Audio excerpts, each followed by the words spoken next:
शमाननगरी तुल्यं निजान्तर्गतं पश्यन्नात्मनि मायया बहिर्बोध भूतं यथा निद्रया यः साक्षात्कुरुते प्रबोधसमये स्वात्मानमेवाद्वयं तस्मै श्रीगुरुमूर्तये नमः इदं त्रिदक्षिणामूर्तये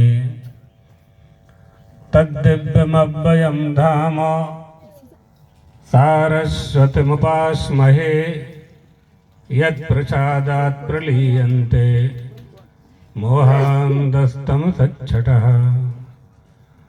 ॐ नमः परमहंसास्वादितचरणकमलजनमकरन्दाय भक्तजनमानसनिवासाय श्रीरामचन्द्राय। श्रीराम जय राम जय जय राम। श्रीराम जय राम जय जय राम। द्वारकाधीश भगवान की जय। आनंद कंद भगवान रामचंद्र की जय। भगवत पादाद्य शंकराचार्य भगवान की जय। हर हर महादेव। प्रातस्मरणीयाः जगद्गुरुवाः विपश्चिद पश्चिमाः सज्जनाः देव्याश्च विश्वस्य सर्वेषु देशेषु प्रवर्तमानासु अनेकविधासु संस्कृतिषु श्रेष्ठा प्रेष्ठा ज्येष्ठा चास्ति भारतीय संस्कृति। ज्ञानतो वा अशेषतः अंशतो वा इमामेवाचरन्ति जनाः सर्वे। भारत एव गंगा सदृशी सरिदस्ति या स्वेन मधुरेण पवित्रेण पयसा न केवलं शरीराणि इन्द्रियाणि मनांसि बुद्धिं चापि संस्कृत्य तान् ब्रह्मीकरोति। एषा भारतीय संस्कृति संस्कृते सुरक्षिता अस्ति। अतः एतस्य संरक्षणं सर्वेषां भारतीयानां कर्तव्यम् अस्ति। श्रुत्यादेशः अस्ति ब्राह्मणेनो निष्कारणं षडङ्गो वेदो ध्येयो ज्ञेयश्च। शिक्षा कल्प व्याकरण छंद निरुक्त ज्योतिषञ्च वर्णानां स्थान प्रयत्न उच्चारणादि क्रम प्रदर्शक ग्रंथ इति शिक्षा। कस्य मंत्रस्य कुत्र प्रयोगः बोधको ग्रंथ कल्प शब्द साधुत्व बोधकः व्याकरणम्। वैदिक शब्दानां अर्थ निर्वचनात्मकाः कोश रूपाः वैदिक शब्द संग्रह निरुक्तम। सूर्य चंद्रादि ज्योतिर्द्वारा तत्तद वेद शास्त्रानुष्ठान काल निर्णय इष्टानिष्ट फल प्रदर्शक ग्रंथ इति ज्योतिष। लौकिकान वैदिकान च वाक्य विशेषान पद पद नियमयति छंदयति ग्रंथ विशेषः इति छंदः। परंतु सर्वेषु शास्त्रेषु व्याकरणं प्रधानम। शब्दस्य वास्तविक अर्थबोधाय व्याकरण शास्त्रम वक्तव्यम छात्राणां कृते अस्ति। ये सर्वे हिंदी भाषा भाषमाणाः सन्ति गुर्जर भाषा भाषमाणाः सन्ति। तेषां कृते हिंदी भाषायां वेदों की रक्षा क्यों करनी है। अभी सोमनाथ विश्वविद्यालय से कुलपति जी मिलने के लिए आए थे, तो हमारे निवास में हमने उन्हें बताया, वो जानते ही हैं फिर भी हमने बताया, स्मरण कराना पड़ता है। अंदर परमात्मा है, उसको जगाना पड़ता है। तो हमने बताया कि उस वस्तु की रक्षा करनी है हमें, सभी लोगों के लिए है यह बात, जिसका कोई विकल्प नहीं है। विकल्प एटले शू? विकल्प माने क्या है? योग के अनुसार शब्द ज्ञानानुपाति वस्तु शून्यो विकल्पः। जिसको शब्द से तो कहा जाए लेकिन वस्तु हो ना, उसे विकल्प कहते हैं।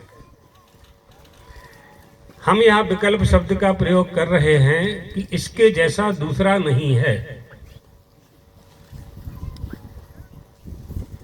अर्थात प्रत्येक वस्तु का विकल्प है।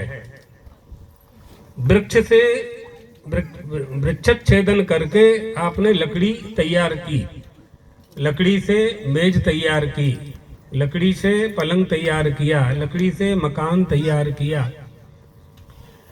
ये सब उसके परिणाम होते गए, उसके विकल्प होते गए। पहले पगडंडी रास्ता थे, फिर बैलगाड़ी का रास्ता हुआ, फिर गाड़ी का रास्ता हुआ। अब बड़े बड़े चौड़े चौड़े मार्ग बना दिए गए, 4 ट्रैक 6 ट्रैक। ये सब विकल्प हैं। साइकिल पर चलते थे, आज हवाई जहाज पर चलते हैं, ये विकल्प है। वेदों का क्या विकल्प है? इन पाठशालाओं की क्या आवश्यकता है? इन विद्यालयों की, गुरुकुलों की आवश्यकता क्यों है? क्योंकि इनका कोई विकल्प नहीं है। 1800 साल पहले जब पूरे विश्व में एक भी विश्वविद्यालय नहीं था, तब हमारे देश में 10,000 गुरुकुल थे। 10,000 गुरुकुल थे हमारे देश में उस समय, 1818 के पहले। ये शिक्षा का केंद्र है हमारा। यहाँ ऐसी विद्या प्राप्त होती है, केवल अर्थ की संभावना जिसमें है वो अलग बात है, और ऐसी विद्या प्राप्त होती है जिसको हम परा और अपरा के रूप में जानते हैं। उपनिषदों की विद्या प्राप्त होती है। हमें वेदों से वह वस्तु जाननी है जिसका कहीं विकल्प नहीं है, जो अन्यत्र कहीं किसी रूप में हमें प्राप्त नहीं हो सकती। प्रत्यक्षेणानुमित्या वा यस्तुपायो न विद्यते एनं विदन्ति वेदेन तस्मात् वेदश्च वेदता। प्रत्यक्ष से, अनुमान से, उपमान से, अर्थापत्ति से, अनुपलब्धि से, किसी भी प्रमाणों से जिसको ना जाना जाए उसको वेदों से जाना जाता है। वो वेद्य वस्तु क्या है? वह वेद्य वस्तु नित्य शुद्ध बुद्ध मुक्त स्वभाव पर ब्रह्म परमात्मा है। वो वेदों से ही जाना जाता है। नान्यः पंथा, बीजो कोई मार्ग नहीं तुम्हारे पास है। इसलिए हमें वेदों की आवश्यकता है। वेदों का विकल्प कहीं प्राप्त नहीं होगा। यह नहीं तो यह, ऐसा नहीं कर सकते। 1 लाख पहले ऋषियों ने जिन मंत्रों को देखा, याज्ञवल्क्य कल सुना रही थी ना, कल की सभा में गार्गी पंडित जी बड़ौदा वाली सुना रही थी। याज्ञवल्क्य ऋषि ने ऋषयो मंत्र दृष्टा रहा, वो आप सब सुन चुके हैं, तो उसको दोहराने की आवश्यकता नहीं है। यहाँ पर हम यह बता देना चाहते हैं कि 1 लाख वर्ष पहले हमारे ऋषि पुत्र, ऋषियों के पास अध्ययन अध्यापन करने वाले विद्यार्थी अध्यापक जिन मंत्रों का उच्चारण 1 लाख पहले जिस विधि से किया करते थे, आज वैसे ही उनका उच्चारण होता है। उदात्त अनुदात्त स्वरत जो प्रक्रिया थी उसमें हमने कोई परिवर्तन नहीं किया, और कोई परिवर्तन कर भी नहीं सकता, और कोई करेगा तो हम लोग करने भी नहीं देंगे। इसलिए जो लोग यह बात कहते हैं कि वेदों को सरल किया जाए, वेदों में परिवर्तन किया जाए, वेदों में जो अनावश्यक है उनको निकाल दिया जाए, और जो व्यवहारिक सत्ता में वर्तमान आवश्यकता है उनका समावेश कर दिया जाए, ये कभी संभव नहीं हो सकता। दूध में पानी मिलाने की आवश्यकता नहीं है। कोई संख्या बल हमारे यहाँ प्रमाण नहीं है। संख्या बल प्रमाण नहीं है। बहुमत हमारे यहाँ प्रमाण नहीं है। चत्वारो वेद धर्मज्ञाः परशत्रैविध्यमेव वा यं ब्रूते सह धर्मा स्यादेको वाद्यवित्तमाः। एक अध्यात्मविद पर्याप्त है। एक अध्यात्मविद पर्याप्त है हमारे लिए। संख्या बल होना चाहिए, बढ़ाना चाहिए, वेदज्ञ शास्त्रज्ञ होने चाहिए, विद्यार्थियों की संख्या बढ़नी चाहिए, गुरुकुलों की संख्या भी बढ़नी चाहिए, लेकिन कोई यह कहे कि इनसे कोई लाभ नहीं है, उनके लिए हम ये बात बता दे रहे हैं कि हमारे यहाँ संख्या बल प्रमाण नहीं माना गया है। ये राजनीति नहीं है कि बहुमत के आधार पर कोई नेता बन जाएगा। यहाँ तो शास्त्र चाहिए, शास्त्र चाहिए। सर्वस्य लोचनम शास्त्रम यस्य नास्त्यन्धये वशः। शास्त्र की आवश्यकता है। वो शास्त्रज्ञ गांव में एक है, केवल एक है, पूरे गांव को सन्मार्ग पर चला देगा। और लाखों लोगों का गांव है जहां 1 लाख लोग निवास करते हैं और उनमें सदाचार नहीं है, ज्ञान नहीं है, भक्ति नहीं है, वैराग्य नहीं है, धर्म ज्ञान नहीं है, हिंदू को नहीं जानते, हिंदुत्व को नहीं जानते, सनातन को नहीं जानते। क्या करेंगे ऐसे लोगों का हम? अमृतानाम अमंत्राणाम जाति मात्रोपजीविताम सहस्रशः समेतानाम परिषत्वम न विद्यते। हम उसे परिषद नहीं मानते जिसमें मूर्ख बैठे हों। मूर्खों के समुदाय की आवश्यकता से भारत की प्रतिष्ठा में वृद्धि नहीं होने वाली है। व्रत होना चाहिए, मंत्र होना चाहिए, अनुष्ठान होना चाहिए, हमारे संस्कृति के प्रति निष्ठा होना चाहिए। एक नेत्रज्ञ, नेत्र वाला 1 लाख नेत्रविहीन लोगों को नदी पार करा देगा, और 1 लाख नेत्रविहीन एक व्यक्ति को नदी पार नहीं करा सकते। इसलिए हम संख्या बल को महत्व नहीं देते, हम ज्ञान को महत्व देते हैं। हम यानी हमारा भारत, हम ही भारत हैं, हमारा देश ही हम हैं। ये भावना हम में आनी चाहिए। हाँ, ये धारणा हमारी होनी चाहिए, ये निष्ठा हम में आनी चाहिए, भारतीयता हम में आनी चाहिए, है ना? भारतीयता आनी चाहिए। हम भारतीयता को कैसे सिद्ध करेंगे? जब भारतीय होने का हमें स्वाभिमान होगा, हिंदू होने के धर्म से हम आविष्ट होंगे, हिंदू होने का स्वाभिमान हम में प्रवेश करेगा, तभी हम हिंदुस्तान, हाँ हिंदुस्तान नहीं कह रहे हैं। हाँ, ये भी एक जगह भ्रम हो गया था, तब से हम स्पष्ट करते हैं बार बार, हिंदुस्तान। दोनों शब्द का बड़ा प्रभाव होता है, शब्द का अर्थ होता है। नार्थक ज्ञान विहीनो शब्दस्योच्चारणम फलति। अर्थक ज्ञान के बिना शब्द का उच्चारण फल प्रदान नहीं करता। इसलिए अर्थबोध होना चाहिए, कुछ का कुछ नहीं बोलना है। अनुद्वेग करम वाक्यम सत्यम प्रिय हितंच यत्। अच्छी वाणी बोलनी है, शास्त्रों का अनुसरण करने के साथ हमारी समस्त क्रिया, हमारा समस्त जीवन, हमारी जो शिक्षा पद्धति है, हमारी शिक्षा पद्धति में अगर भारतीयकरण हो ना, तो हमें कुछ करना ही नहीं पड़ेगा। हम कहां से क्या क्या उठा करके पढ़ने लगे हैं, तो और उसका स्रोत क्या है? जो हम पढ़ रहे हैं उसका स्रोत क्या है? उद्गम स्थल क्या है? आपको जानना है कि गंगा सागर में गंगा का जल कहां से आ रहा है, तो गंगोत्री जाना होगा ना। तो हमारी संस्कृति का उद्गम स्थल क्या है? और हमारी संस्कृति की रक्षा के लिए जिस शिक्षा को हम प्राप्त कर रहे हैं, उसका उद्गम स्थल कहाँ है? कहाँ से लाए हैं हम उसको? 1947 में, 1950 में, 1952 में कहाँ से लाए हैं हम? नहीं कर सकते हम। उनके बल पर हम अपनी रक्षा नहीं कर सकते। हमारी रक्षा बिना संस्कृति और संस्कारों के नहीं हो सकती। हमारी रक्षा से रोटी कपड़ा मकान हम सिद्ध नहीं करते, वो प्राप्त है। ऐसी वस्तु प्राप्त करनी है हमें जो अप्राप्त है। अप्राप्त की ही तो प्राप्ति की जाती है, प्राप्त की प्राप्ति करने की आवश्यकता नहीं है। कौन सी वस्तु ऐसी है जो हमें प्राप्त नहीं है?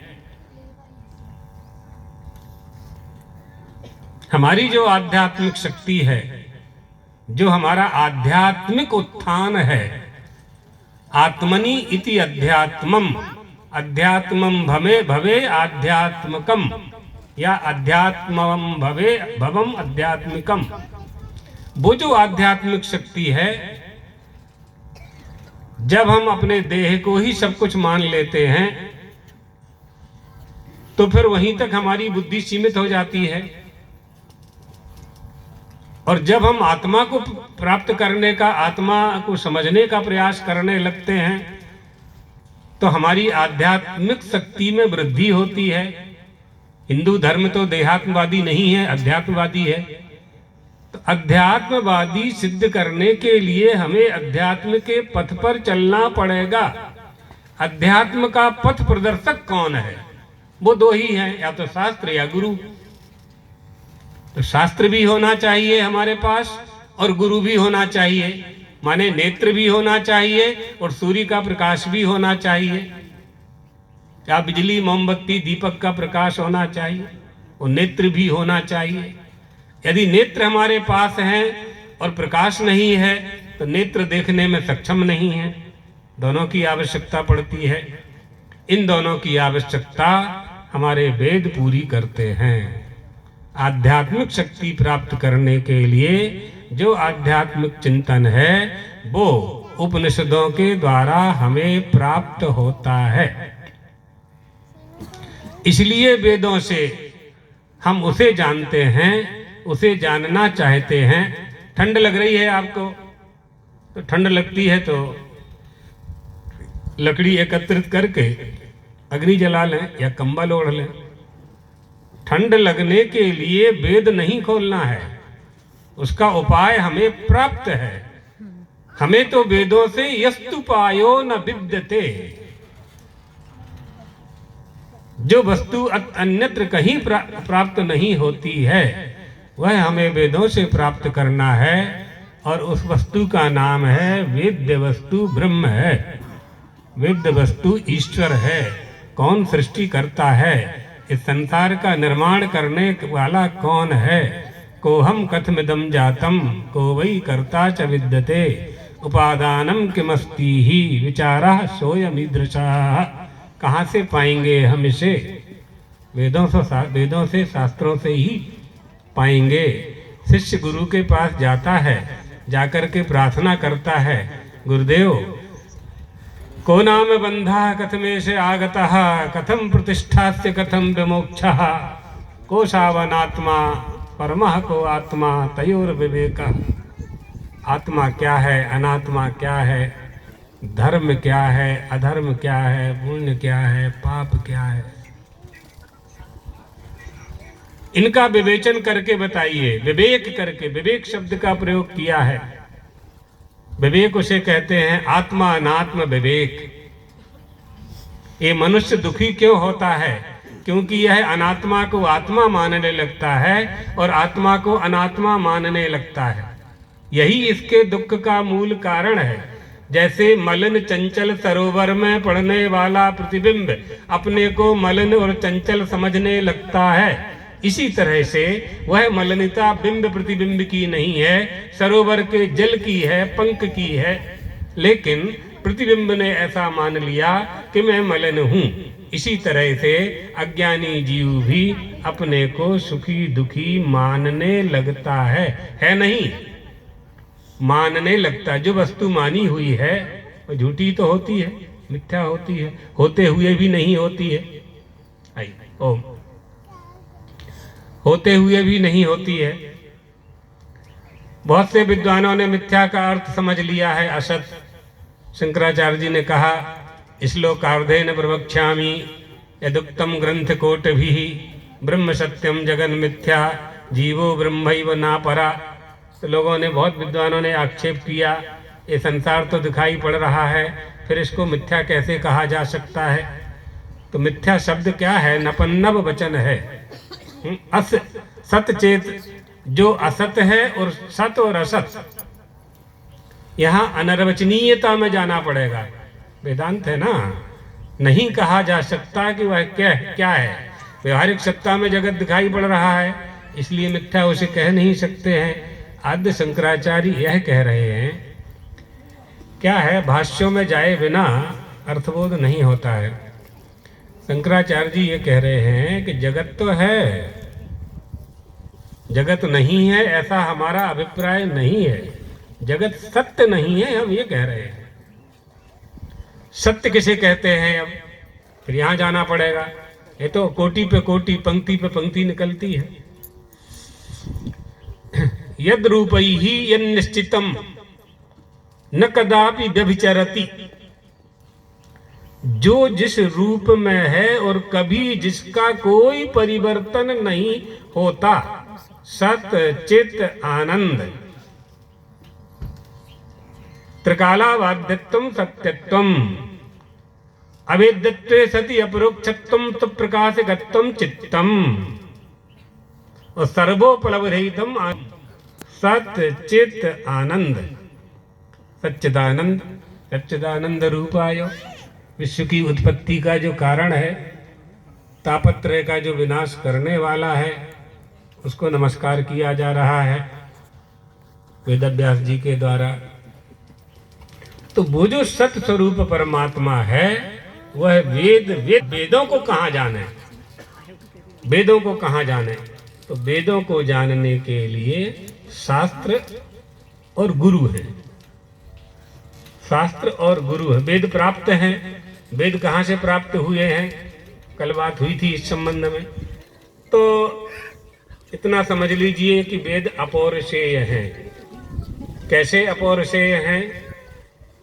किसी पुरुष की कोई कृति होती है तो उसमें दोष होता है, भ्रम प्रमाद आदि दोष आया करते हैं, और वेद निर्दोष हैं क्योंकि अपौरुषेय हैं। क्यों अपौरुषेय हैं? कैसे मान लें कि हम अपौरुषेय हैं?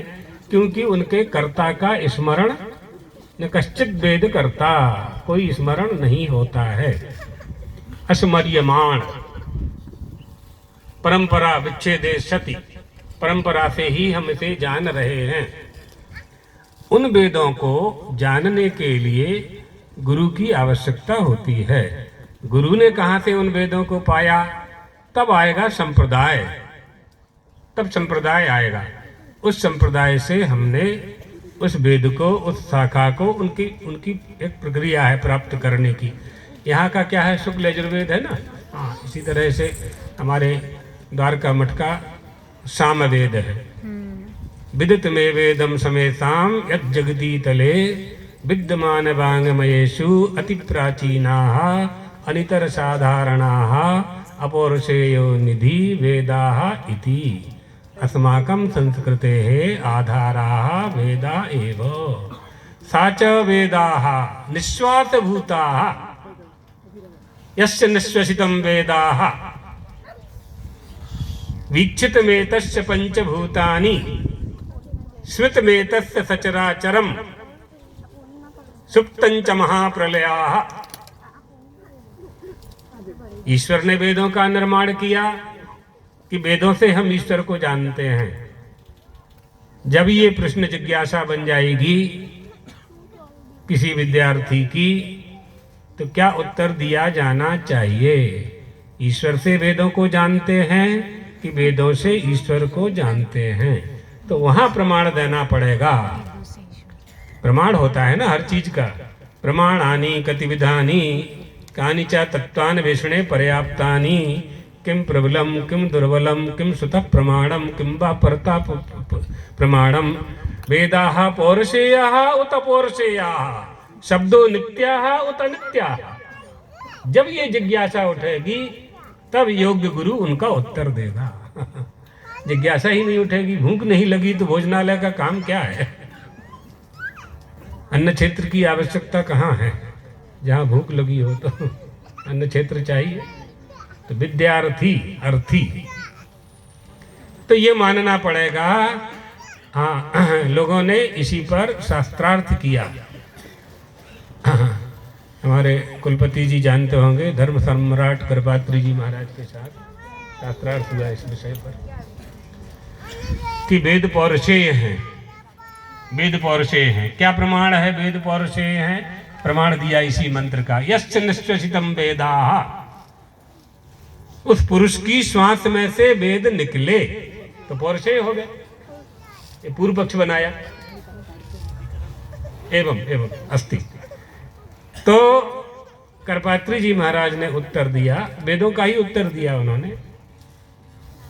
उन्होंने उत्तर दिया कि वेद परमात्मा की श्वास से प्रकट हुए, तो कोई वस्तु पहले होगी तभी ना प्रकट होगी। कोई वस्तु होगी तभी ना प्रकट होगी। आपकी श्वास चलती है, आप चलाते हो कि चलती है? यदि आप कहेंगे कि हम चलाते हैं, तो सोते समय क्या होता है? सोते समय वह श्वास कैसे चलती है? सोहम सोहम सोहम सोहम अनवरत 21,600 कैसे निकलती है? श्वासा से सोहम हुआ, सोहम से ओंकार, ओंकार से रा हुआ, साधो करो विचार। राम कैसे हो गया? सोहम से तो हुआ। श्री राम का निर्माण कैसे हुआ? ओंकार क्या है? आ ऊ मा विश्व तेजस प्राज्ञ इत्यादि जो हैं। तो वेदों से हमने ईश्वर को जाना। संक्षेप में यही उत्तर है। फिर इसका बहुत सुंदर व्याख्यान है। वेदों के द्वारा हमने ईश्वर को जाना, अर्थात वेद पहले थे, अर्थात श्वास वेद, परमात्मा की श्वास ही वेद हैं।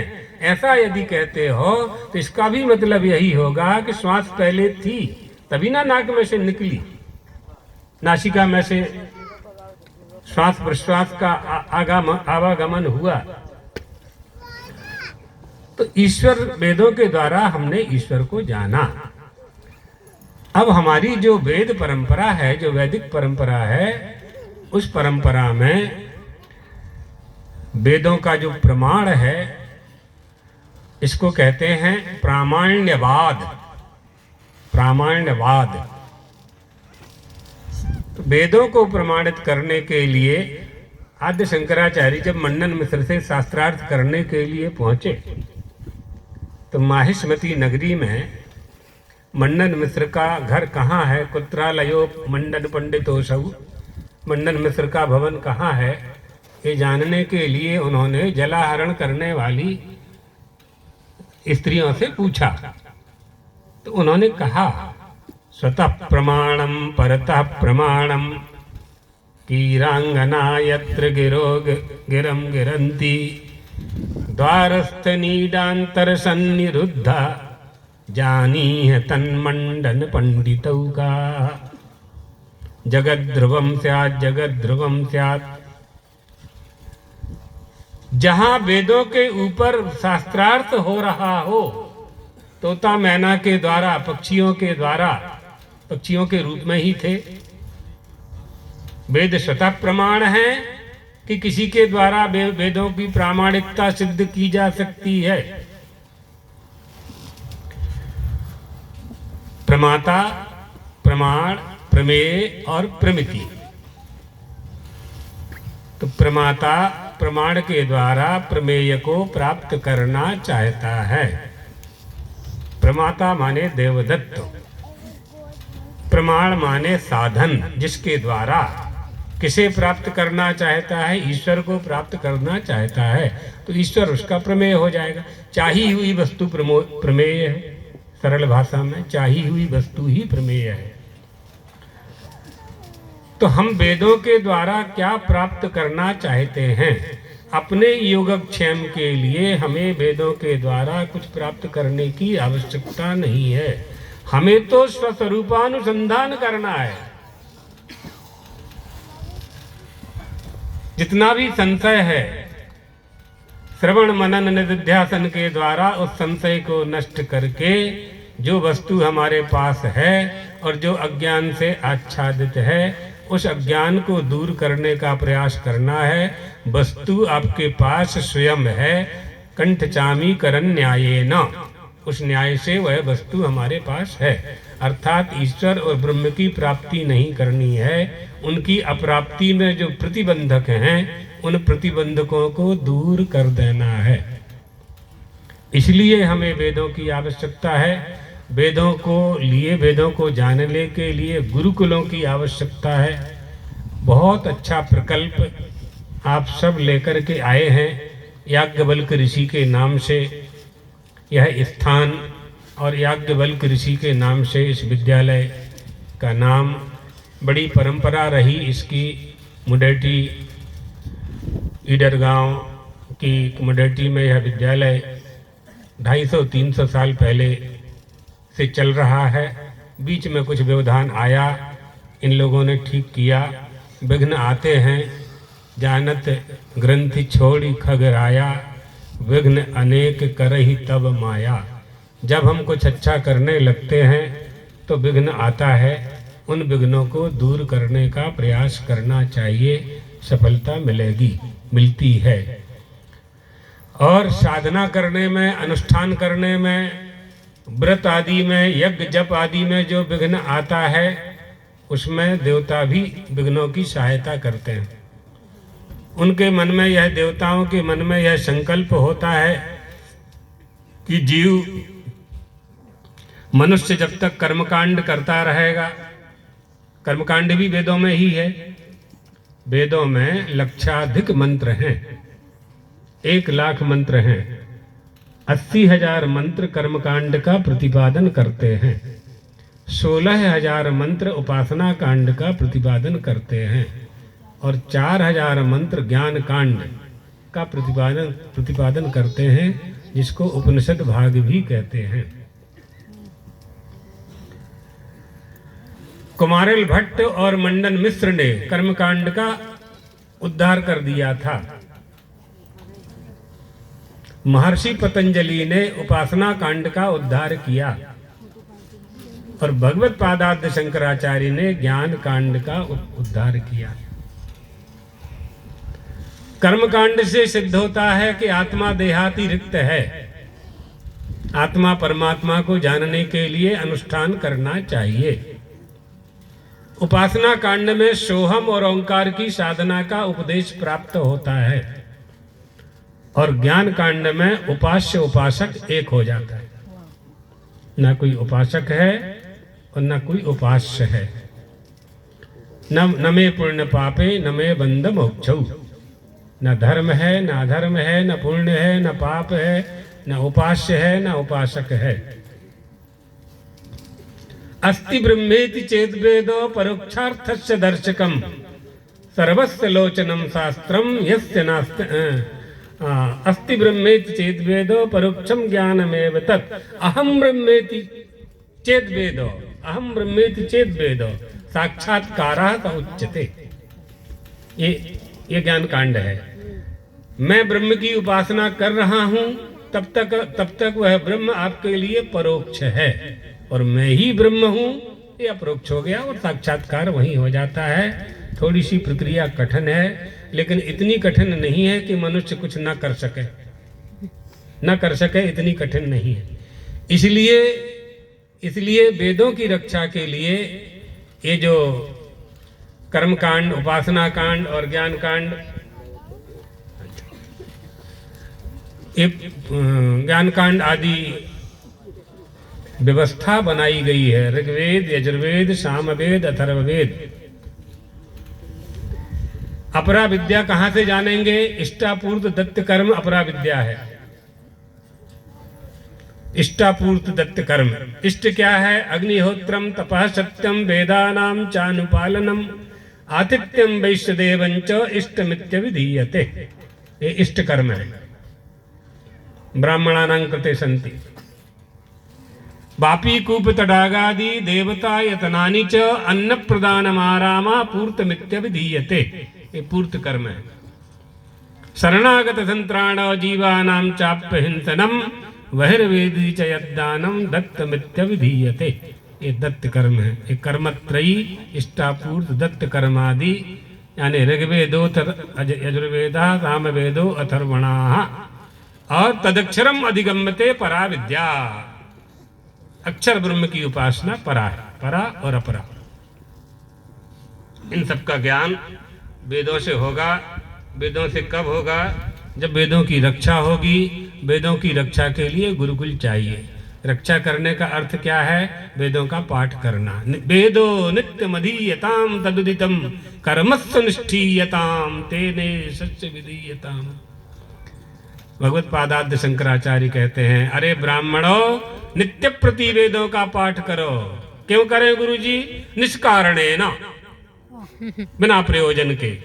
प्रयोजनम अनुद्दिश्य मंदः अपि न प्रवर्तते। बिना प्रयोजन के मूर्ख व्यक्ति भी कोई काम नहीं करता। हम क्यों वेद पढ़ें? तो उत्तर दिया कि सूर्य बिना प्रयोजन के आपको प्रकाश देता है, कोई प्रयोजन नहीं है, तब भी देता है। आपको ज्ञान का प्रकाश चाहिए, आपको अंतःकरण को प्रकाशित करना है, आत्मज्योति को प्रकाशित करना है, तो वेद पाठ करना पड़ेगा। जो वस्तु असंदिग्ध है और निष्प्रयोजन है, उसे प्राप्त करने का कोई प्रयास नहीं करता। प्रखर प्रकाश में रखा हुआ घट, उसके लिए मोमबत्ती या दीपक की आवश्यकता नहीं है। जो वस्तु हमें जाननी है, जिसे प्राप्त करना है, जो अप्राप्त है, अप्राप्त सी है, अप्राप्त जैसी है,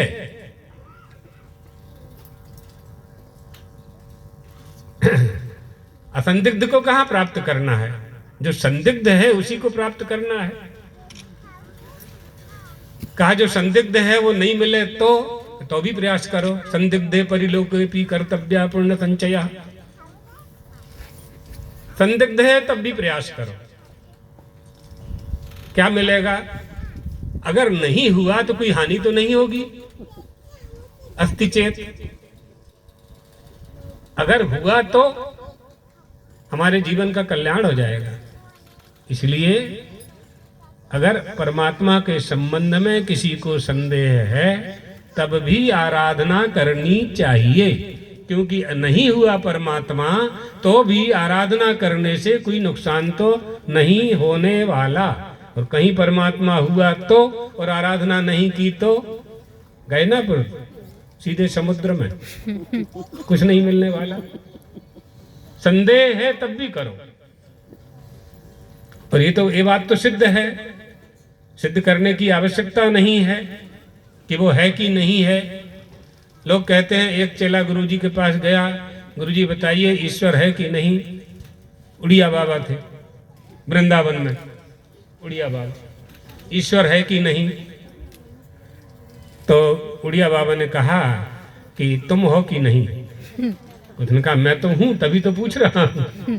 तो यदि तुम हो तो तुम्हारे पिताजी हैं, तो उनके पिताजी भी होंगे तभी वो होंगे। तो कोई परम पिता है, उसी को बेटा हम लोग ईश्वर कहते।